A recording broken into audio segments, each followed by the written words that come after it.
pourrez partir du principe que vous posez la deuxième manche, que vous mettez un petit pression au niveau du col pour faciliter le passage de la tête. C'est pour ça, vu que c'est une matière qui n'est pas extensible comme un t-shirt. Et du coup, on pourrait partir du principe que votre t-shirt est terminé. D'accord? Voilà ce que ça pourrait...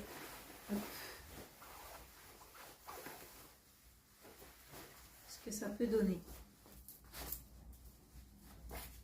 D'accord, on imagine la petite fermeture qui est là. Et vous avez quelque chose qui est... vu que je l'ai fait assez long finalement, ça me fait quasiment une robe. Mais aujourd'hui, j'ai décidé que j'allais faire autre chose. On va repasser à l'étape coup de ciseaux. Et on va transformer ce t-shirt.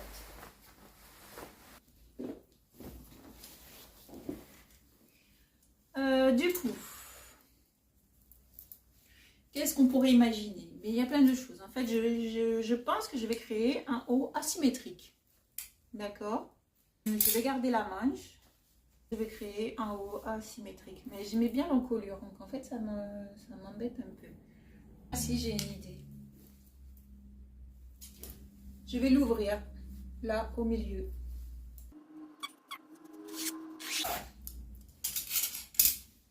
Notre t-shirt se transforme en veste. D'accord? C'est une première idée.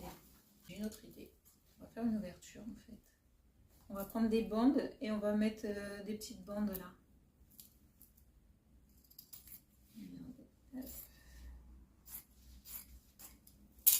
Et voilà comment je fonctionnais les 3/4 du temps.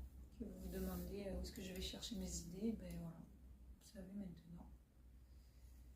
Je vais le faire là, à ce niveau. Et du coup, vous voyez, j'ai coupé. Et là, je vais venir mettre des bandes. On remettra la manche. On va mettre un système de fermeture. Je vais mettre un petit élastique au dos. Et je pense qu'on sera bon pour aujourd'hui. Mais en fait, voilà, c'est juste pour vous montrer que l'imagination, elle peut venir sur le moment. Il n'y a aucun souci. Il faut juste réussir à se projeter sur ce qu'on va faire avant de passer à l'étape du ciseau. C'est juste, voilà, développer votre créativité, c'est au quotidien. Si j'ai facilité à le faire au jour d'aujourd'hui, c'est parce que je le fais depuis des années maintenant. Ça, c'est venu parce que je commettais des erreurs, parce que je me trompais. Et comme je ne voulais pas gâcher le tissu que j'utilisais, je réinventais. Allez, on s'accroche, on continue. Voilà. Donc j'avais découpé des petits rectangles, sachant pas trop ce que j'allais en faire, mais sachant que j'allais les utiliser. Donc, je vais les plier en deux. Je vais les couper en leur milieu. D'accord? Donc, on reprend. Je prends ma languette. Je plie en deux. J'appuie sur la couture. Si c'est un tissu qui est plus fluide, on prend un fer à repasser. Du coup, ça me crée une ligne. D'accord? Je vais venir plier un premier côté vers le milieu. Je vais appuyer de nouveau. Et je vais prendre le second côté pour le rabattre également vers le milieu. Et je plie également. J'appuie sur le tissu également. Du coup, c'est en 4 côtés. C'est ce qu'on appelle le biais. En fait, vous pouvez l'acheter déjà tout fait. Mais là, en fait, moi, je crée des languettes au niveau de l'épaule. Et du coup, je vais faire une couture sur ce côté et une couture sur l'autre côté pour que ce soit propre. On se retrouve tout de suite.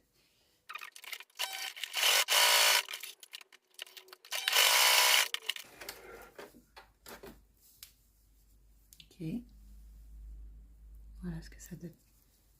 Donc, j'en ai fait 4. J'ai mon ouverture qui est ici. Vous vous souvenez, j'ai fait le découpage. Donc, je vais venir faire un ourlet sur chaque côté, mais je vais positionner mes languettes en même temps pour que ça fasse qu'une seule couture et que ce soit propre. On va d'abord faire un côté et puis l'autre.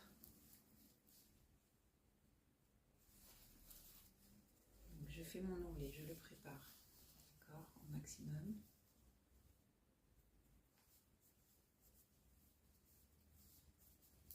faire à repasser, c'est toujours mieux.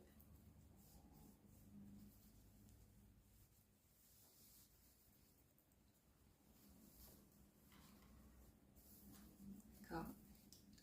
Je prends ma languette que je positionne comme je le veux. J'aurais pu faire des languettes croisées.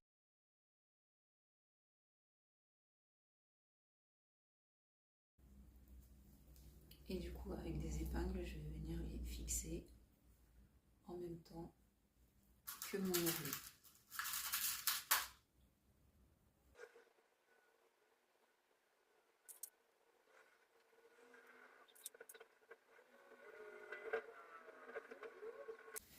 Du coup, je fais la même chose sur le haut de l'épaule.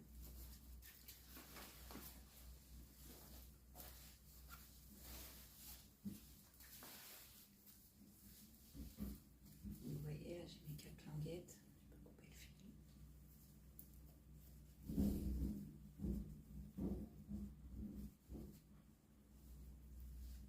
Je crée mon ourlet.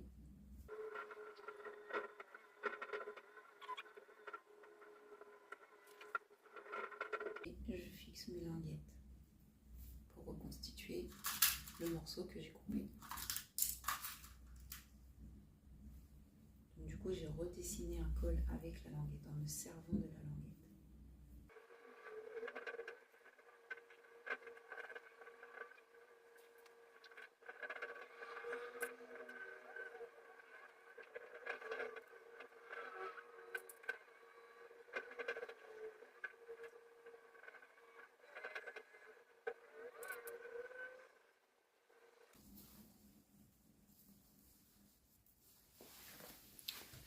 Donc, je vous montre ce que ça donne.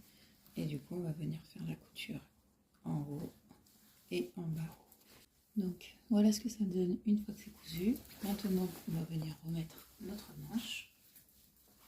Donc, pour mettre la manche, comme on a fait sur la première étape, on met notre t-shirt à l'envers.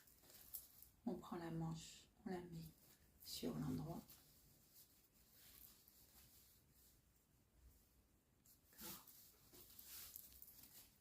On repère le milieu, on glisse la manche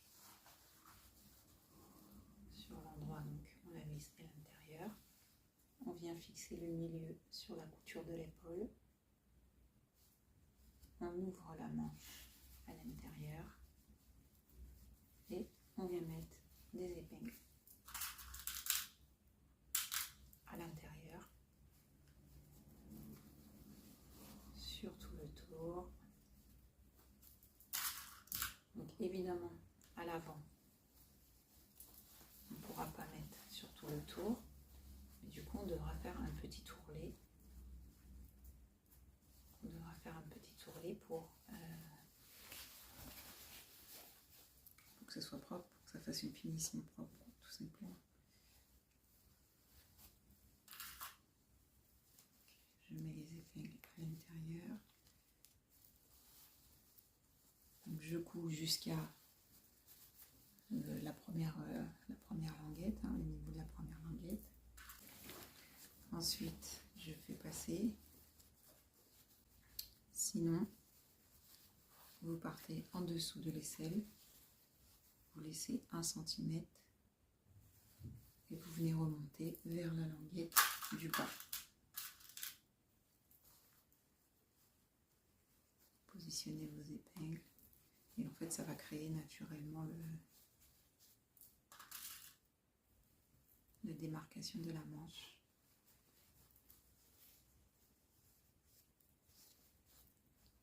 Voilà. Du coup il va vous rester un côté qui ne sera pas cousu, mais auquel on fera un petit revers après un ourlet pour que ça fasse une finition propre de la manchure. Donc, du coup on coud jusqu'à là où on s'est arrêté pour faire l'ourlet du côté qu'on avait coupé. On se retrouve tout de suite, je vous montre ce que ça donne. Donc voilà, du coup J'ai fixé la manche, j'ai cousu le dessous au niveau de l'aisselle.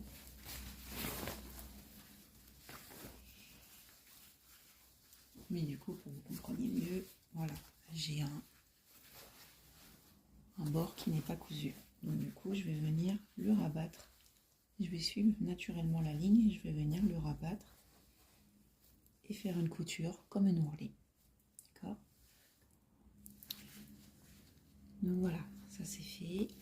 Maintenant, on va passer au devant. Et comme on a fait jusqu'à maintenant, on fait un ourlet. Ok, donc j'ai fait mes 2 coutures à l'avant, de chaque côté, comme ça. Je vais venir m'occuper de cette partie-là, parce qu'en fait, je vous avais pas tout dit. On va venir faire ce qu'on appelle une patte, qu'on va placer en dessous, pour faciliter la fermeture. Parce que sinon, ça va pas faire très joli, en fait, ça va rabattre, on va être obligé de rabattre une partie du côté de l'épaule sur l'autre.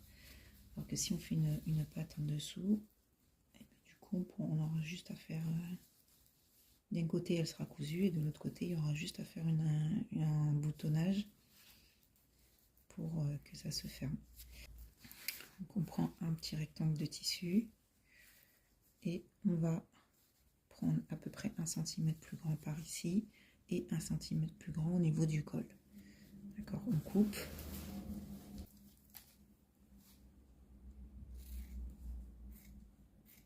Et on va venir faire juste une couture. Alors je vais vous montrer. On fait une couture ici, ici. Ici on laisse un blanc, ici et ici. Et on retournera ensuite et on pourra le fixer directement sur le côté de l'épaule. Je vous montre comment je fais.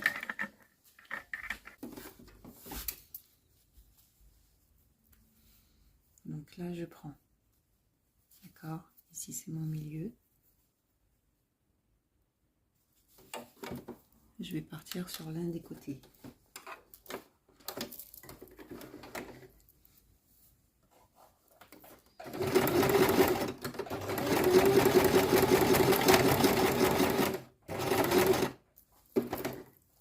Ok, quand j'arrive ici, du coup je vais tourner. Je tourne, angle droit. Je fais une couture, je m'arrête et là je vais fermer. D'accord? Donc là ça fait que j'ai juste une couture ici et ici. D'accord? Je tire un peu mon fil et je vais reprendre un tout petit peu plus loin. Un tout petit peu, 2-3 cm plus loin. D'accord? Pour faire l'autre côté.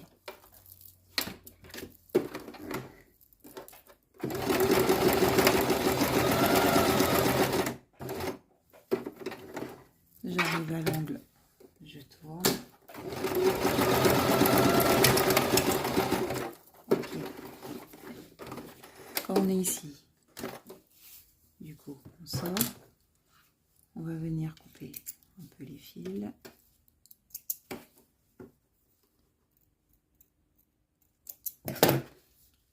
Et là, du coup, vous voyez, ici j'ai une fente. D'accord? C'est ouvert.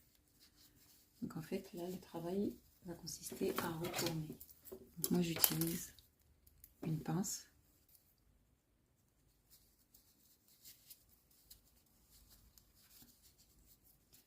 Chacun fait comme il veut, comme il peut. Mais l'exercice consiste à retourner.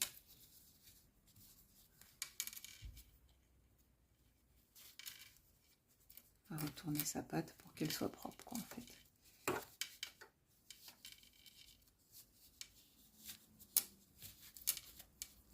On la met dans le sens inverse. On fait ressortir les angles.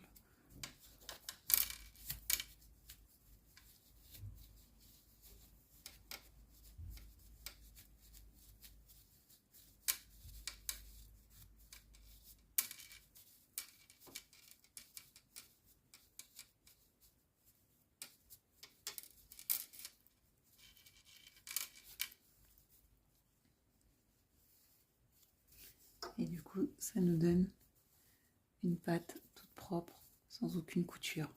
Alors quand on en a juste besoin comme ça, on referme à ce niveau-là, une petite couture ici. Et du coup, ça vous fait une petite languette ou une petite patte très propre. Là, je vais venir la fixer en même temps sur l'épaule pour pas avoir 36 coutures. Je prends mon épaule. Je prends le côté qui est encore ouvert. C'est celui que je vais coudre sur mon épaule. Du coup, là, je vais venir. J'ai l'ouverture de mon épaule. J'ai pris celle du bas. Et je vais venir fixer la languette donc au bord du col.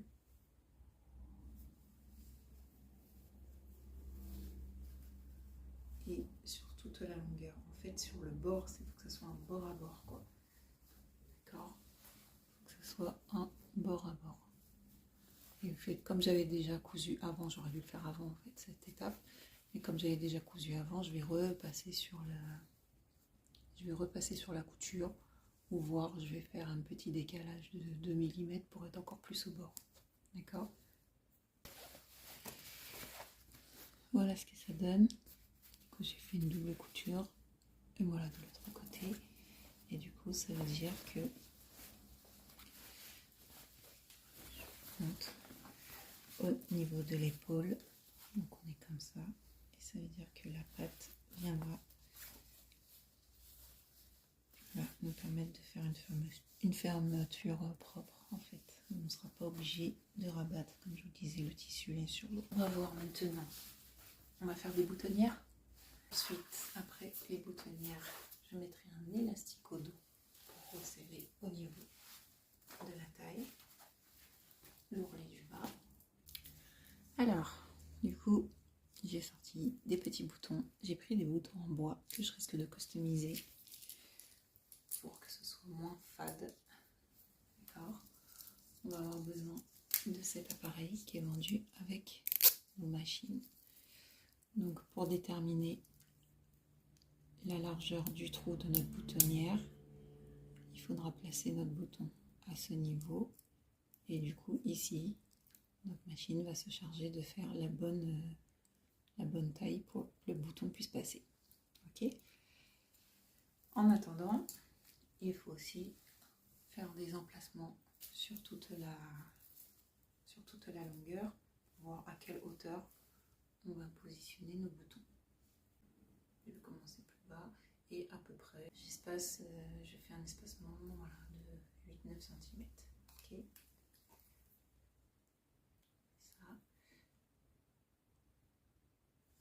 Ça va être notre repère.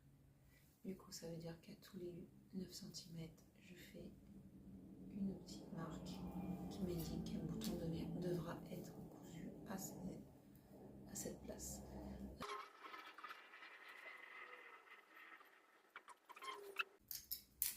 Donc, on va aller positionner ceci et je vous montre comment on fait une boutonnière. Donc, pour enlever le pied de la machine, on a un petit bouton derrière, d'accord? On a juste à appuyer dessus et ça enlève le pied, d'accord? 2, on vient prendre donc, le bouton vers l'arrière, on vient prendre notre pied de boutonnière. Avec la petite molette, on surélève, vous voyez là, on surélève le process de la machine et on abaisse et le pied est fixé dessus, d'accord? 3, il y a des réglages à faire au niveau de la machine. Alors cette machine là est une machine mécanique, donc ça veut dire que c'est moi qui dois tourner à chaque phase. Vous avez sur les machines électroniques, vous choisissez par exemple le 24, le 25, vous mettez sur le 24-25 et la machine se charge de faire tout le tour d'un seul coup. Ici, c'est à moi de le faire. Donc je dois régler le passage qui va faire la couture avant. Ensuite, il faudra que je décale 2 pour le passage qui fait les coutures sur les côtés. Que je redécale 3 pour faire le passage qui remonte et que je redécale 4 pour faire le passage qui ferme la boutonnière. D'accord, c'est pas compliqué, mais c'est plus contraignant qu'une machine d'aujourd'hui qui est électronique. On va faire un test. On va faire un test. Hop. Et du coup, pour les machines mécaniques, c'est ce modèle. C'est pas l'autre modèle. L'autre modèle, c'est pour les machines électroniques. Parce que sur les machines mécaniques, il n'y a pas le système. En fait, sur les machines électroniques, il y a un système pour baisser qui bloque la bonne mensuration avec ces repères-là. Donc, sur la machine mécanique, là, ça va être à moi de me fier aux petites gradations sur le côté. Donc, let's go.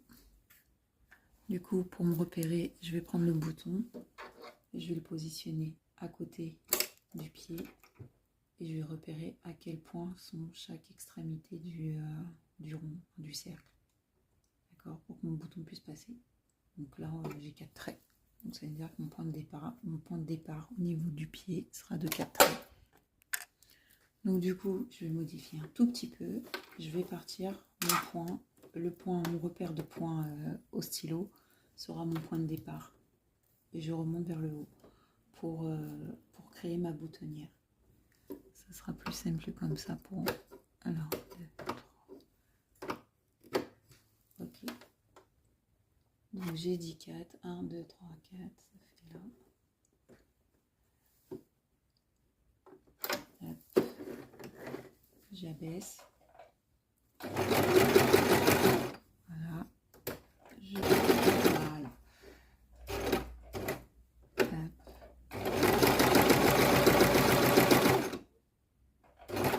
4.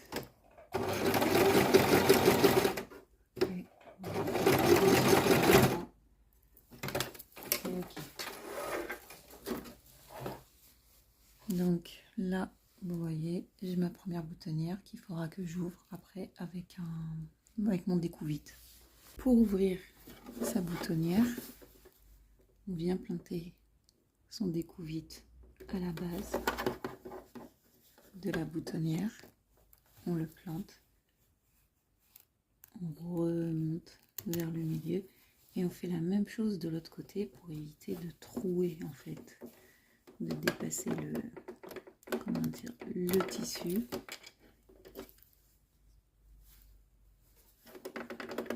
Hop. Et on a notre ouverture qui est faite. On a fait l'ouverture, notre bouton passe. Du coup, pour coudre le bouton, on remet le col face au col. On a fait la fente. On vient faire une petite marque. D'accord? Ça sera notre repère pour fixer le bouton. On prend une aiguille et du fil, le même qu'on a utilisé. Le fil dans l'aiguille. Hop. On vient faire un nœud. Donc là, notre aiguille est enfilée. On vient mettre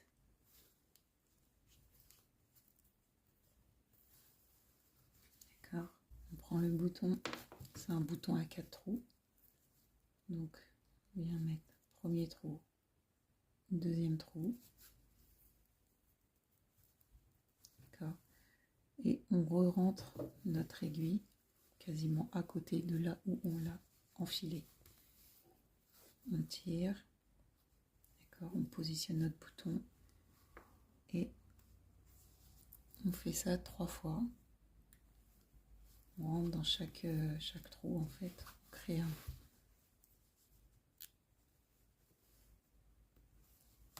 Hop.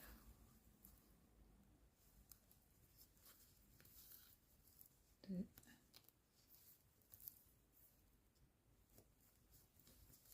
Trois. Donc soit après on va à l'arrière, on fait un nœud, soit on ressort. Cette fois on ressort l'aiguille au niveau du bouton, entre le bouton et le tissu. on fait 3 tours, pardon, et un nœud. Et ça fixe le bouton.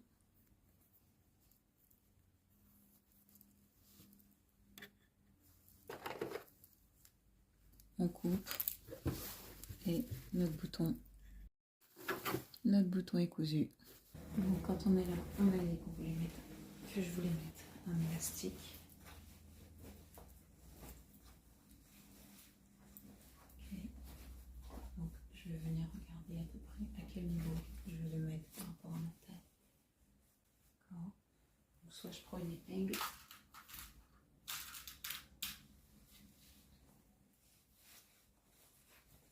J'attrape. Je me fais mon repère. J'ai fait un repère. L'élastique du coup est à l'intérieur. Donc je vais plier ma chemise du coup en deux pour trouver le milieu, pour pouvoir faire une symétrie. D'accord. Du coup, je vais coudre un élastique de là à là. Donc pour coudre un élastique, en fait, on le tend et on coud.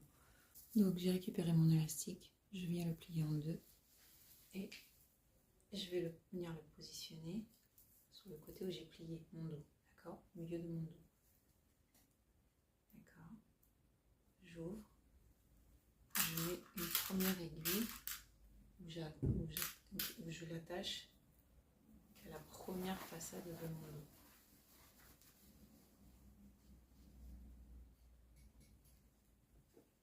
D'accord. J'ai attention de ne pas prendre les deux parties, mais juste un côté. Voilà. D'accord, ça c'est mon repère.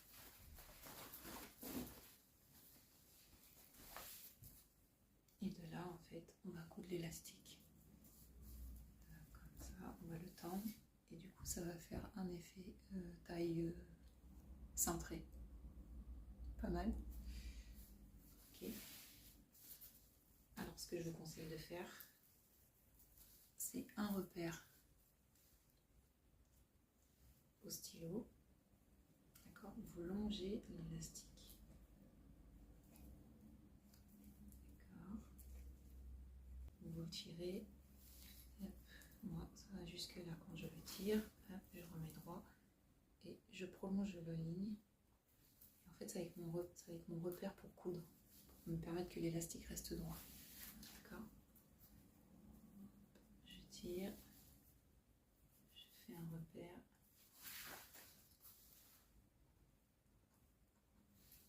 Ok. Et de là, je couds. Alors, pour coudre, je commence à l'extrémité. Je fais 2 coutures ici pour bien plaquer l'élastique, pour qu'il soit bien tenu.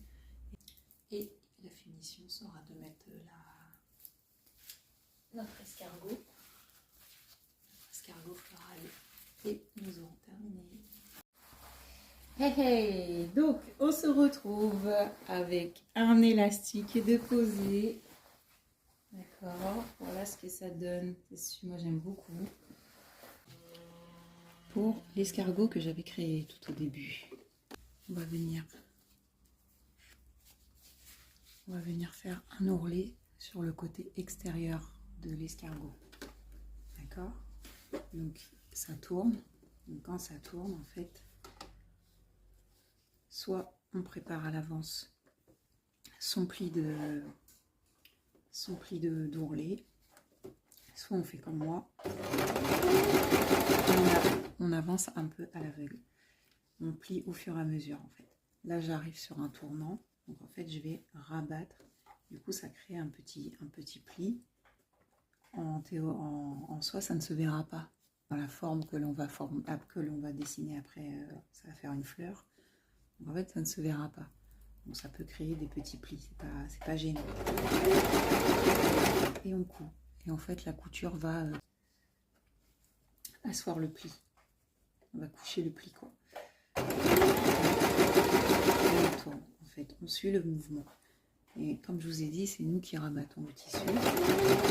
Avant de rabattre le tissu, on fait en sorte que son aiguille soit planté dans le tissu et on rabat. Donc ça nous demande de nous arrêter toutes les 2-3 secondes.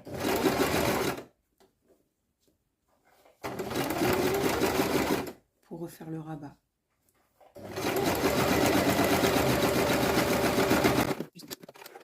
Ça crée, je ne sais pas si vous voyez bien. Voilà, voilà, vous voyez. Ça crée des petits plis comme ça, qui ne se voient pas sur l'extérieur. Alors, je ne sais pas trop où je vais la mettre. Alors, la fleur, vous vous souvenez, la fleur, c'est un escargot. Regardez.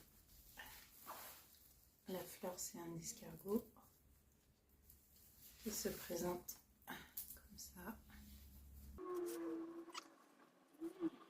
Je pense que je vais venir la mettre en dessous de l'ouverture que nous avons fait.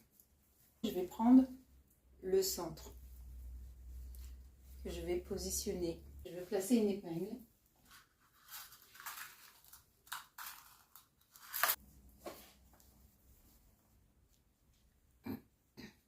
Et en fait, il va s'agir de faire juste une toute petite couture pour fixer le centre.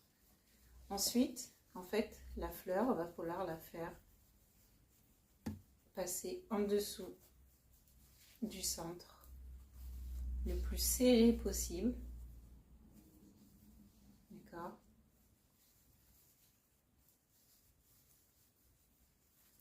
Et jusqu'à l'extrémité.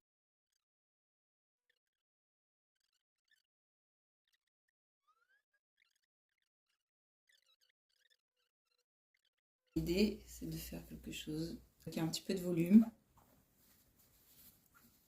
Et après, vous allez voir que vous pouvez positionner les pétales, vous pouvez les retourner un peu. D'accord ? Alors là, pareil, il faut avoir un peu l'esprit d'imagination pour ouvrir un peu plus la fleur, un peu plus la travailler. Ok ? Donc à la couture, en fait, vous allez commencer par le centre. Et il va falloir faire des ronds tout autour, en fait, pour fixer cette fleur. Donc là, je récupère ma fleur. Le centre, je le glisse sous le pied de la machine. J'ai pas coupé les fils, c'est pas super esthétique.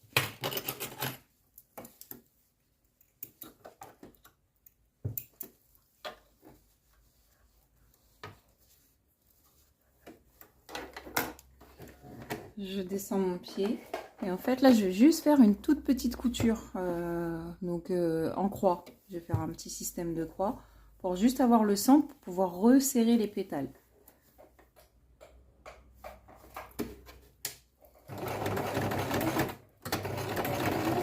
Là, on fait avant-arrière,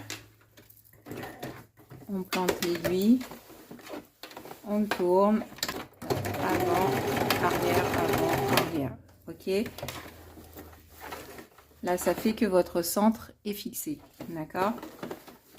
Maintenant, c'est maintenant qu'on s'amuse, ça va tourner. Donc là, on va venir passer, faire notre premier tour. Donc, en fait, il va falloir suivre l'escargot tout au long.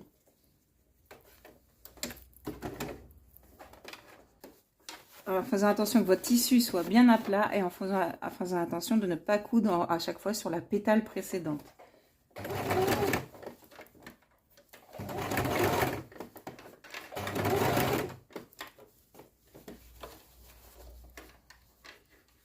D'accord, et on serre.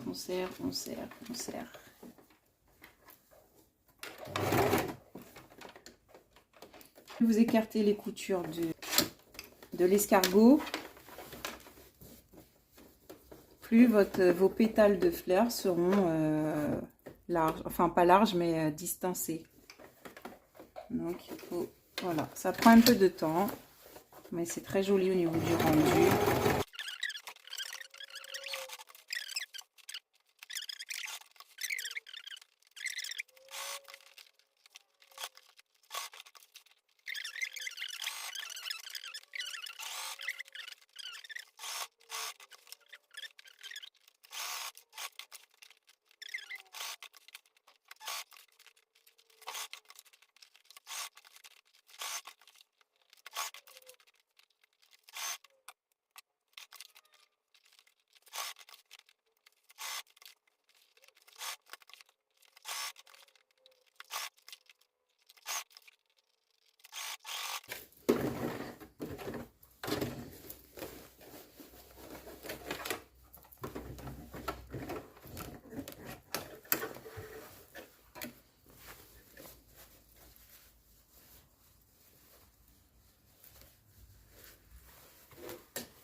Donc voilà ce que ça peut donner.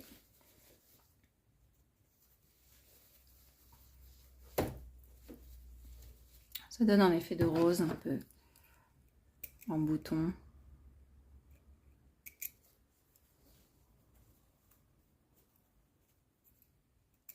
Donc maintenant il me reste tous les boutons à coudre et on se retrouve pour l'essayage.